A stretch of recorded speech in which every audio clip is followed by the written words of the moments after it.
Hola, profe, buenas tardes. Para este video explicaremos la lógica de nuestro backend que implementamos para nuestro sistema de la ferretería. Comencemos explicando qué es el backend, el cual es la parte lógica que controla el sistema de nuestro negocio, la autorización, la base de datos, la autenticación y todo lo que ocurre detrás de la interfaz de usuario. Si bien no es la parte visual que, ahora sí, visualiza el usuario, es esencial para que nuestro sistema funcione de manera correcta.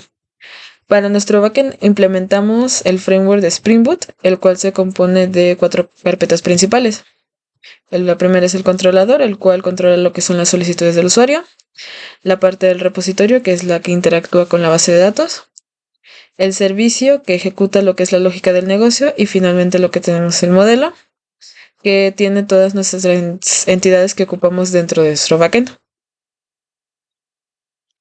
Continuando, pasamos a lo que es nuestro archivo CorksConfig, el cual nos permite manejar solicitudes, intentaré pronunciarlo, de Crocs Origin Resource Searching, Corks para abreviar, desde un origen específico.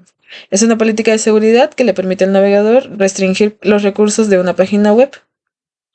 Pueden ser solicitados desde otro dominio diferente a la página, y para ello se hace con la anotación @corksorigin, lo cual indica a nuestro servidor que permita solicitudes provenientes de un origen diferente al servidor, en este caso 5174. El navegador permitirá que un frontend esté corriendo en este puerto y haga solicitudes desde el endpoint sin restricciones Corks. Hola, profe. Buenas tardes. Yo le voy a explicar un poco sobre repository y servicio.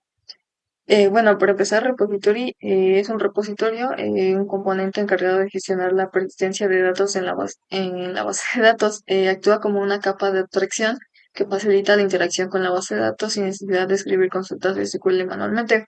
Por ejemplo, aquí tenemos Product Repository. Es un repositorio para la entidad producto que hereda de JPA Repository. Esto proporciona automáticamente una serie de métodos que realiza operaciones como operaciones CRUD, que sería crear, leer, actualizar y eliminar todos los datos relacionados con la entidad producto. Al extender de repositorio, o sea, JPA repository, el producto repository hereda métodos comunes para trabajar con la base de datos. Todo esto gracias a Spring, porque no es necesario escribir las consultas, ya que el framework las genera automáticamente según el nombre del método. Bueno, después con servicio, bueno, un servicio es una clase que contiene lógica de negocio de la aplicación.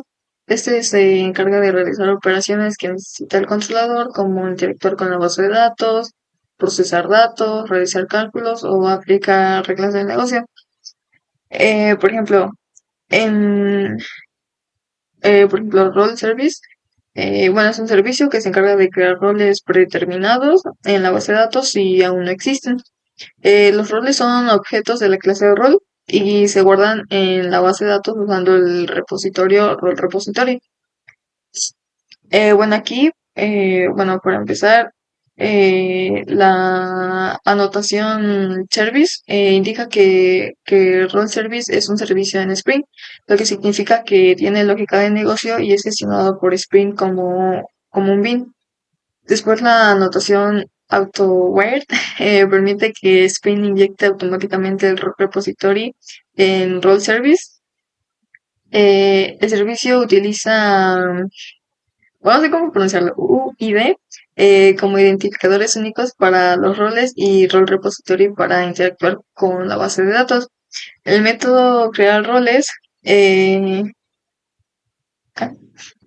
em, verifica si los roles ya existen y si no, los crea y los guarda en la base de datos.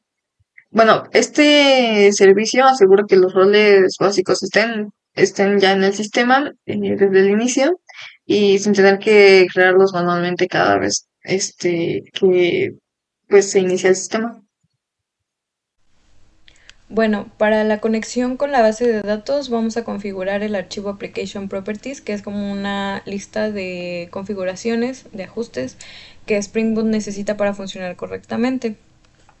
La línea spring.application.name es la que va a definir el nombre de nuestra aplicación, en este caso pues Back Ferretería. Este sirve para identificarla, especialmente si trabajamos con otros microservicios o si revisamos los logs. Usamos spring.jpa.hibernate.ddl-auto. Esto significa que Hibernate, que es la herramienta que conecta nuestra aplicación con la base de datos, actualizará el esquema automáticamente cada vez que arranque la aplicación sin borrar datos. Es muy útil durante el desarrollo porque sincroniza la base de datos con el código. La línea spring.datasource.url especifica cómo nos conectamos a la base de datos. Aquí lo que configuramos es que usamos una base de datos MySQL, el host, que es el servicio al que nos conectamos, el puerto, que en este caso es 54215, y el nombre de la base de datos, que es Railway. También definimos el usuario con spring.datasource.username igual a root y la contraseña spring.datasource_password. Pues aquí es importante aclarar que por seguridad estas credenciales no deben mostrarse en entornos públicos. Y bueno, finalmente configuramos el puerto donde se va a ejecutar nuestra aplicación, que es 7890. Bueno, el controlador es como el intermediario que recibe las solicitudes HTTP que llegan a nuestra aplicación y devuelve una respuesta, ya sea una página web o un objeto en formato JSON o XML. En este caso usamos tres anotaciones importantes. Primero, REST Controller, que indica que esta clase es un controlador REST. Esto significa que las respuestas se enviarán directamente en formato JSON o XML, lo cual es perfecto para una API. Luego tenemos Cross Origin, que permite que nuestra API sea accesible desde otros dominios. Esto es súper útil cuando el frontend y el backend están en servidores diferentes, ya que facilita la comunicación entre ambos. Y bueno, por último tenemos AutoWired, que usamos para inyectar automáticamente el servicio Persona Service. Este servicio contiene toda la lógica de negocio asociada a las operaciones CRUD de la entidad persona. Por ejemplo, aquí en nuestro controlador persona maneja todas las solicitudes relacionadas con persona, como agregar, editar, obtener o leer y bueno, eliminar. Aquí delegamos toda la lógica del servicio Persona Service para mantener el controlador más organizado y limpio. En resumen, este controlador implementa un CRUD básico en nuestra API REST, responde los códigos HTTP adecuados y gracias a Cross Origin permite que se pueda consumir desde otros dominios. Bueno, mi nombre es Isaíd Ochoa y a continuación voy a explicar un poco del back. En este caso nosotros usamos lo que fueron modelos, que son básicamente las clases que representan pues una tabla en nuestra base de datos. Vendrían siendo lo que son pues nuestras entidades que se van a estar mapeando dentro de la base de datos. Esto lo hacemos como quien dice para convertir a los usuarios y que se puedan mandar a llamar directamente a la base de datos sin tener que estar escribiendo las sentencias MySQL. Para eso usamos lo que son las APIs JPA para hacer este mapeo y que sea como que pues más fácil. Bueno, como podemos observar aquí pues hacemos las importaciones en Jakarta que vamos a ver más adelante. Y bueno, usamos la notación entity para indicar al API de JPA que esta clase debe ser tratada como una entidad que se va a mapear pues en la base de datos. JPA usa esta clase para pues crear, leer, actualizar, eliminar básicamente todas las interacciones que tengamos nosotros con nuestros usuarios, básicamente. En el campo ID usuario, nosotros estamos asignándole a nuestros usuarios un identificador único con la sentencia random para que, indistintamente de que si nosotros en el registro les asignemos o no les asignemos un ID, el sistema les asigna un ID random automáticamente.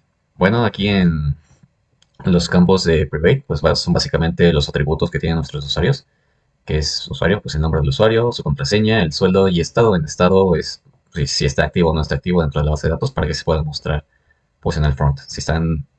Me parece que si están desactivados, si es desactivado, sigue existiendo, pero pues no aparece. Y si está activo, pues se entiende. Aquí lo que hacemos es que la relación es one-to-one, en donde establece que entre usuario y persona, porque usuario se comunica con persona, significa que cada usuario está relacionado con una sola persona y pues viceversa, ¿no? En join column, lo que hacemos es especificar la columna tabla de la tabla usuario que mantiene pues la clave foránea pues de la tabla persona. Aquí la persona ID es la columna en la tabla usuario que almacena el ID de la persona. En cascade type.all, nosotros asignamos cualquier operación para usuario como persist, merge, remove. Y hacemos que eso también se propague a pues lo que es persona, o sea, lo que se aplique en usuario se aplica a tanto persona también. En la relación many to one, especificamos la columna de la tabla usuario que contiene la clave foránea que se referencia al ID del rol, pues en la tabla rol. Y en este caso la columna ID almacena el ID del rol asociada al usuario, ya que pues nuestros usuarios tienen tanto rol como pues personas. Y pues más adelante se incluyen lo que son los gets y sets, que son básicamente lo que permite que nuestros usuarios pues reciban y otorguen pues los atributos bueno, los parámetros que tienen activados. Pues básicamente para recibir y dar información. Algo que también olvidé mencionar es que usamos las importaciones de Jakarta para poder hacer uso de las APIs de JPA, pues ya que nuestro sistema web es bastante robusto y tiene que manejar muchas comunicaciones, pues por eso usamos Jakarta, que es como que la librería más apropiada para este tipo de trabajos.